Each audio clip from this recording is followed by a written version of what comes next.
Hello and welcome back to BikeMatters. Today we're testing the Vespa Elettrica.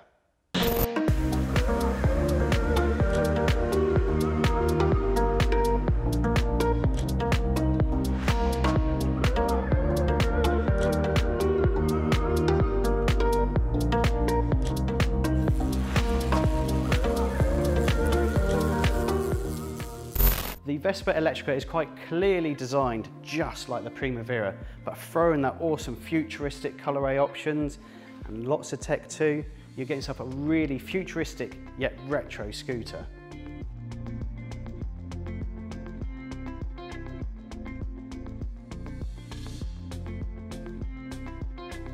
Typical of Vespa, the seat height is nice and accessible at 790mm.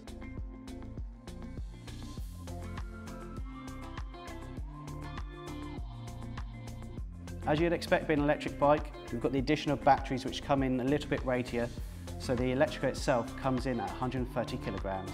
The battery in the Vespa Elettrica has a minimum charge time of 4 hours from a 220 volt battery.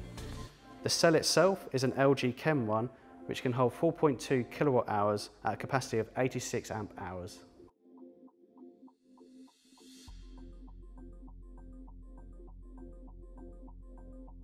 Along with all the usual Vespa switchgear, you get the rather awesome 4.3-inch TFT screen with Bluetooth connectivity to connect to your smartphone.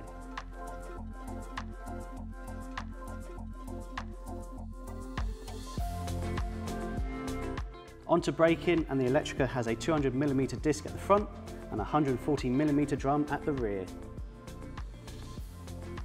Now the motor on the Vespa Elettrica produces 3.5 kilowatts of continuous power, and it will peak at 4,000 kilowatts. Obviously being electric, it produces zero emissions.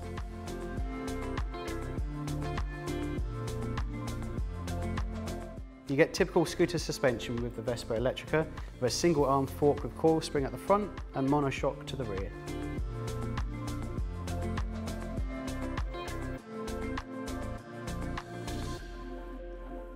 As you'd expect from a brand like Vespa, the Elettrica itself is quite a premium scooter. With use of an OLEV grant, this is £4,999.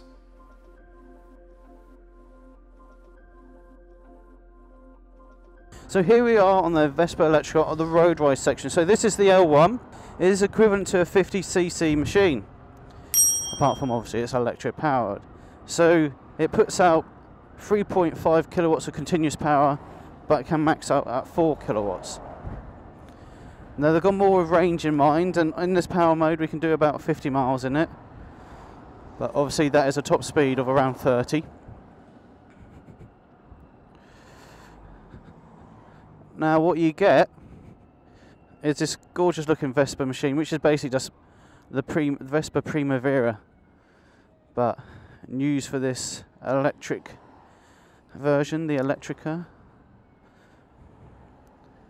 Now it is quite clearly designed with towns and cities in mind. Thanks to that top speed of 30 miles an hour, you don't want to take this anywhere else. You don't want this going on a fast road, dual carriageway, anything like that whatsoever. You'll be totally outplaced. This is really a city bike, it really is. It's been a while since I've ridden an equivalent to 50cc, so it is a bit of a surprise to the system. This is just terrifically light, easy to handle. It's just got those typical scooter feelings to it. It's just nip. You can pull it anywhere. Manual handling with this thing is easy peasy. Braking is just, I mean, let's face facts of this. It's not a performance scooter. It's not a performance motorcycle. You don't need standout equipment on this. So I'll just do back brake, for instance. That is pretty damn effective just for a diddy little scooter like this. You could just get on with the back brake. You wouldn't even need and use the front brake, in all honesty. So the ride and comfort, I mean, this is basically a brand new scooter that I'm on. But ride and comfort wise, the seat is comfortable, firm but comfortable. The seating position, I'm only 5'6". This seat height I think is 790, and it's absolutely fine. It's no problem at all for me, being relatively short. We'll do an exhaust test, but it'd be bloody pointless because we've got no exhaust. Sound more like a little spaceship than anything. Just easy to just move about. That's exactly what you expect. Yes, it's a bit heavy with those batteries, but realistically, when you're riding it, do you feel any difference? Not really. The suspension and the comfort of this is just typical for a little scooter. You know, it is for towns and cities. It's not going to soak up massive potholes or go really well in country lanes, because it's just not designed to do that. You know, you will feel bumps. It's got small wheels. Now that dash is the 4.3-inch TFT screen, which you may recognise from other Vespa models. It is Bluetooth enabled, and it will connect via the Vespa app, which is available on iOS and Android. So to connect your smartphone to it, where you get the normal kind of smartphone features to dash. But you can even do things like view messages, answer phone calls if you want to do that. I don't think I would, but it's got that option there. You can also change music on your playlist and stuff like that. So things like that are available. So you do have under-seat storage on this, which will fit some select choice of helmets, or, you know, some little bits from the shop or whatever. We've got the typical little glove box down there, which will have a USB charging port in there. The switch gear is all very typical Vespa. Like, it's probably almost the same on the GTS. I can't truly remember, but so let's go into this junction. Let's go left. Let's do some front brake and back brake. Yeah. I mean, I don't think you need more braking power than that, to be honest. You know, the stats when you read drum brake on the back, that small disc on the front, it's like, ooh. But you got to remember, this is only a small capacity scooter, which isn't going to go above 31 miles an hour really. So does it need bigger brakes? No, it doesn't. So this little Vespa Elettrica runs a KERS system, which basically means that it generates power for the battery when braking. So a nice little, typical what you find in electric bikes nowadays, but it will get that little bit of charge when you brake, which is always a good little thing to have. Now when it comes to charging time, it will take a minimum of 4 hours for my 220 volt power supply, and when it's fully charged 100%, will in power mode, and power mode will get you to about 31 max, is about 50 miles.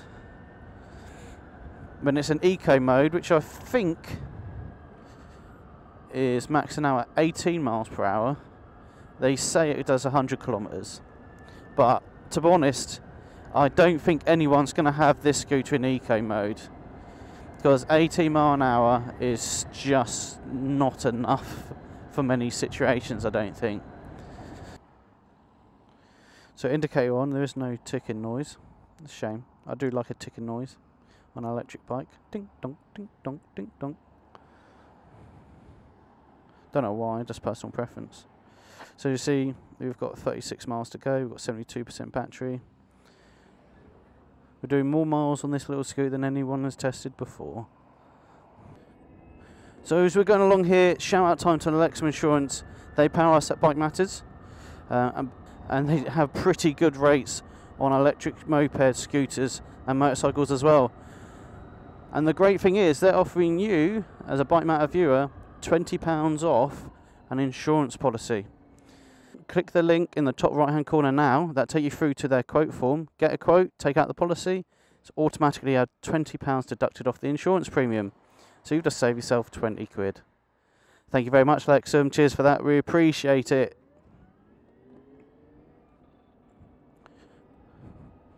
Those small little wheels makes this so nimble.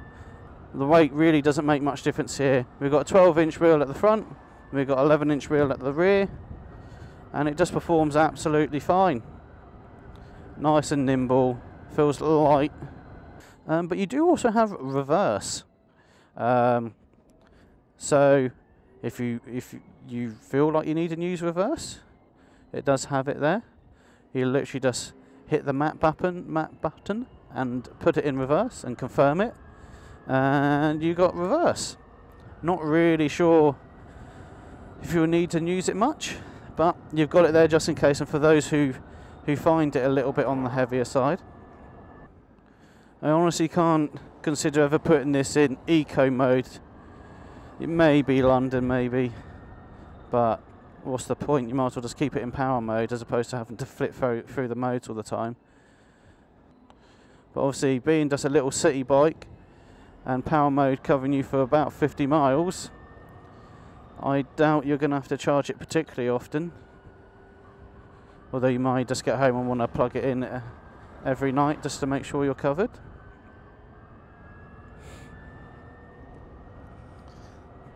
So we're on a very hot day today. I'm not sure if you can see, but in the top right hand corner it's saying 28 Celsius. It's still early. I doubt it's even 10 o'clock yet. So it's a hot day. The sun's out in the shade at the moment. But hopefully you see that the dash is lovely, bright, clear. You can see everything you need to. It's not really causing any problems. It seems to be accurate with how many miles it's saying you're going to do in power mode, I have to say. Just going around this a good few times, and it's saying that we've done 8 miles, which is probably about right. So this Vespa Elettrica L1, obviously, as I keep saying, the 50cc equivalent is £5,000, and that's after the use of a government OLEV grant in the UK. So that might come as a shock to some people. It's quite a premium price for an electric scooter with these kind of numbers, but it is also Vespa's, you know, it is their sole electric scooter at the moment. So as you'd expect with Vespa, you're buying into that brand, you're buying into that quality. It is a flagship for them, so you do expect the price to be up more. Now it's definitely not going to be a price for everyone, that's for sure. Not everyone's got £5 to spend on a 50cc equivalent electric scooter. There's cheaper options out there, but for those who've got a budget of around £5, looking for, you know, an electric scooter with this style, this kind of brand and heritage to it, the Elettrica is going to be perfect for you. So Vespa class the Elettrica as silent in both the eco and power mode, but you might be able to hear that typical electric motor whine going on. But obviously, in the grand scheme of things, compared to what you'd normally be sounding like, you're quiet. You're pretty much silent. I don't think there's anything kind of groundbreaking as a scooter goes for the Elettrica. It just gives you what you'd expect from Vespa. The looks, the style, you get the badge, and you get a good electric scooter. So that brings us to an end of this test ride on the Vespa Elettrica, the L1 version. I really hope you've enjoyed it. We know there's not a lot of videos out there, so we tried to make it as informative as possible on this version. If you liked it, please, you got this far, give it a thumbs up. If you've got any comments or questions, put them in the comment section below and we'll try our best to get back to you. If you own an Elettrica, we just would love to know how you're getting on with it, so please put that in the comment section as well below. If you're not already subscribed to our channel and you're liking our content, there's loads of reviews and top 10s out there. Hit that subscribe button. While you're down there, just hit that notification bell as well, and you'll be informed as new content is released on YouTube. Thank you very much for watching, everybody. I really hope you've enjoyed it, and we'll see you in the next one. Bye bye.